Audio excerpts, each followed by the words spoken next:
I think your survey has effectively captured the mood of the nation. There's no doubt that the feeling today is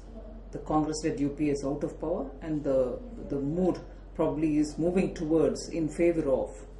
the NDA, and that's exactly what your survey has captured.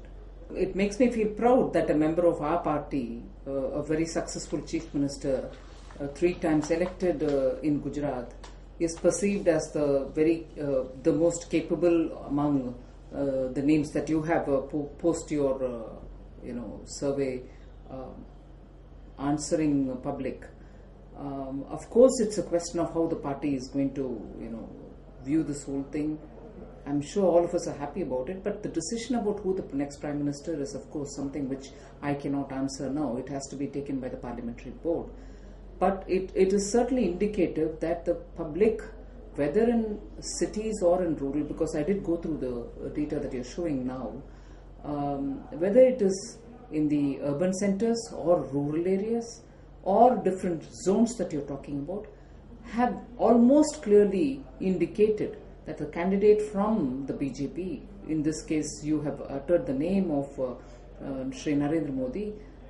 as the preferred choice, and the public see him as most capable to occupy that position. But at the same time, I also found that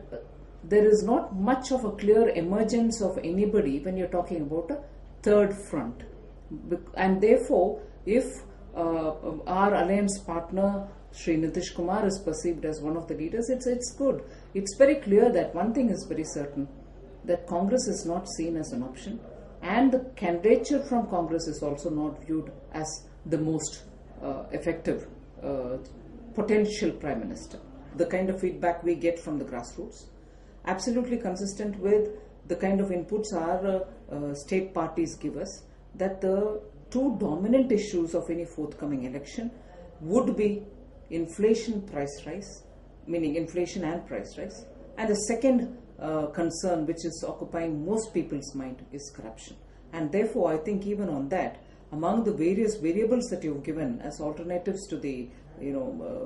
survey respondents, I think they have really touched the pulse of the nation in that price rise and inflation, and secondly corruption, are going to dominate as the 2 very important issues which will influence decision making as regards the forthcoming election.